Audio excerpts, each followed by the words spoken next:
रोहित की दीदी समीक्षा की शादी अर्पित से हुई थी।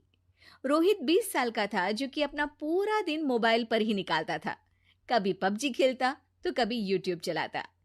एक दिन अर्पित और समीक्षा समीक्षा के मम्मी पापा से मिलने आते हैं और देखते हैं कि रोहित मोबाइल से हटने को तैयार ही नहीं है। अरे रोहित, तुम्हारी तो आईआईटी की परीक्षा है ना? तुम तैयारी नहीं कर रहे हो परीक्षा की? वो सब तो मोबाइल पर ही हो जाएगा। ये देखिए, ये है गूगल। इससे जो भी पूछो वो सब बता देता है। तो आखिर कागज क्यों बर्बाद करूं? अरे पर तुम इन प्रश्नों की तैयारी बिना लिखोगे कैसे? उसमें क्या है, ये देखिए नोटपैड, बिल्कुल कॉपी जैसा है, इसी पर कर लूंगा। हम जब तुम्हारी उम्र के थे तब हम दोस्त मिलकर प्रश्न हल किया करते थे। उससे हमारी हैंडराइटिंग की भी प्रैक्टिस हो जाती थी और समय का भी अंदाजा लग जाता था। और फिर साथ में हम एक दूसरे की मदद भी कर देते थे अगर कोई अटक जाए तो। आपका जमाना अलग था जीजा जी। अभी जमाना फास्ट और स्मार्ट हो गया है। जमाना क्या, अब तो फोन भी स्मार्ट हो गया है। समय के साथ बदलना पड़ता है जीजा जी। अब बस भी कीजिए आप। हर चीज को लेक्चर में बदल देते हैं।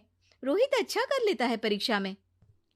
इतने में अर्पित के सास ससुर जी आ जाते हैं हॉल में, और अर्पित इस बारे में बात नहीं करता। हालांकि अर्पित को लगता तो है कि पूरी तरह मोबाइल पर लगे रहना सही नहीं है, पर वो इस बात को और नहीं छेड़ता। ऐसे ही 2 दिन निकल जाते हैं। समीक्षा, मुझे काम से फोन आया था, मुझे वापस काम पर लौटना पड़ेगा।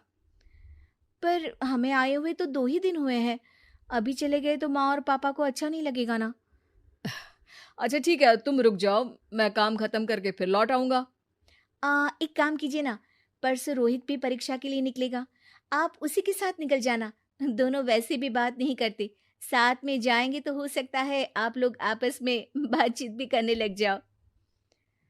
आह, ठीक है, मैं काम को 2 दिन टाल सकता हूँ।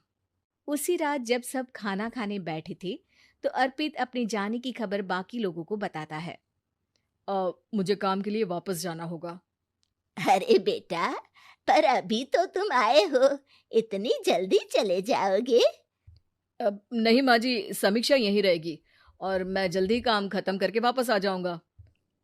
ठीक है, काम भी जरूरी है। वैसे कब निकलोगे बेटा? 2 दिन में।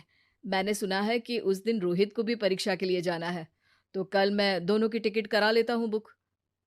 मेरी टिकट रहने दीजिए जीजा जी, मैं तो फोन से ही करवा लूंगा। हाँ, पर कोई दिक्कत हो गई तो? अरे कोई दिक्कत नहीं होती जीजा जी, फोन सब कर सकता है। हमारे फोन के रिचार्ज से लेकर टीवी का रिचार्ज सब रोहित यही फोन से बैठे बैठे कर देता है। अब ये नई चीज तो हमारे समझ के परे है, पर अच्छा है कि रोहित जानता है। हमारी मेहनत इतनी कम हो गई भाई। हाँ, पर अगर टिकट नहीं मिली तो? अर्पित की बात पूरी होने से पहले ही बिजली चली जाती है। अरे ये क्या हो गया, आपने बिजली का बिल भर तो दिया था ना? अरे नहीं, मैं तो भूल गया था। अरे टेंशन मत लो माँ। देखा जीजा जी, आप बिजली का बिल भी भर सकते हो, समय बदल गया है। एक बार फिर अर्पित इस बात पर बहस नहीं करता।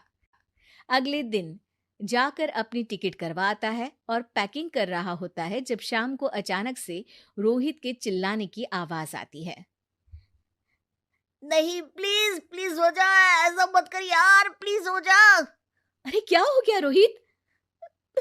दीदी, सर्वर हैंग हो गया, मेरे टिकट मेरी टिकट नहीं हो पाई दीदी। क्या मतलब टिकट नहीं हो पाई? इतने में वहां रोहित के मम्मी और पापा भी आ जाते हैं। अरे क्या हो गया? माँ, मेरा टिकट नहीं हो पाया, सर्वर डाउन हो गया। अरे पर तूने तो बोला था कि हो जाएगा। हो जाता है, पर अब क्या करूं, ये क्या हो गया? अब कल की तो कोई बस भी नहीं है, ना ही अब टिकट मिलेगी ट्रेन की कल के लिए। मुझे तो कोई रास्ता नहीं दिख रहा। अब फिर लगता है मेरा ये साल बर्बाद हो जाएगा। घर पर एकदम से दुख का माहौल छा जाता है और सब रोहित को डांटते हैं, पर इतने में अर्पित वहां आ जाता है। आप सब रोहित को क्यों डांट रहे हैं? आपने ही तो उसे बढ़ावा दिया था ना। लेकिन इसकी लापरवाही के कारण इसकी परीक्षा छूट जाएगी। इसने तो हमसे कहा था कि टिकट हो जाएंगे। हे भगवान, अब क्या होगा? चिंता करने की कोई बात नहीं है। मैंने एक एक्स्ट्रा टिकट करवा ली थी। मैं समझता हूँ कि मोबाइल हमारा ही काम आसान करने के लिए है, पर उस पर ही पूरी तरह से निर्भर होना तो गलत बात है ना। रोहित टिकट को देखकर बहुत खुश हो जाता है और जोर से जाकर अपने जीजाजी के गले लग जाता है। सॉरी जीजाजी, मुझे आपकी बात ध्यान से सुननी चाहिए थी, पर थैंक यू सो मच। हाँ बेटा, तुमने तो इसका भविष्य बचा लिया। शिक्षा, दूसरों से मदद मांगना गलत नहीं, पर दूसरों पर निर्भर हो जाना गलत है।